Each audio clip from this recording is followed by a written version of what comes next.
శ్రీకాకుళంలో sitting MP Telugu Desam party అభ్యర్థి రామ్మోహన్ నాయుడు లీడ్లో ఉన్నారు. ఈసారి ఇక్కడ కూడా వైఎస్ఆర్ కాంగ్రెస్ పార్టీ అభ్యర్థిని మార్చింది. గత ఎన్నికల్లో పోటీ చేసిన దువ్వాడ శ్రీనివాసుడు కింజరాపు అచ్చెన్నాయుడిపై అభ్యర్థిగా రంగంలో దించి టెక్కెలలో గతంలో ఎమ్మెల్యే అభ్యర్థిగా పోటీ చేసిన పేరాడ తిలక్ను శ్రీకాకుళం వైఎస్ఆర్ కాంగ్రెస్ పార్టీ అభ్యర్థిగా ఈసారి వైఎస్ఆర్ కాంగ్రెస్ పార్టీ రంగంలో దించింది. కానీ అక్కడ రామ్మోహన్ నాయుడు తొలి రౌండ్ పూర్తి అయ్యేసరికి వైఎస్ఆర్ కాంగ్రెస్ పార్టీ అభ్యర్థి కంటే కొంత లీడ్ని కనబరుస్తున్నారు.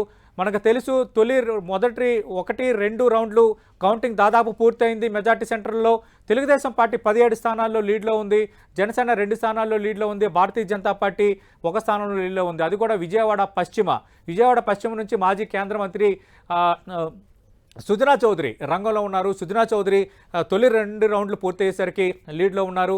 తిరుపతి లోక్సభలో వైఎస్ఆర్ కాంగ్రెస్ పార్టీ అభ్యర్థి గురుమూర్తి ఇప్పుడు ఆధిక్యంలోకి వచ్చారు. మనకు తెలిసి ఫస్ట్ రౌండ్లో బీజేపీ అభ్యర్థి వరప్రసాద్ ఆధిక్యంలో ఉంటే రెండో రౌండ్కి వచ్చేసరికి తిరుపతిలో వైఎస్ఆర్ కాంగ్రెస్ పార్టీ లోక్సభ అభ్యర్థి గురుమూర్తి లీడ్లోకి వచ్చిన వాతావరణం అయితే ఇక్కడ కనిపిస్తోంది.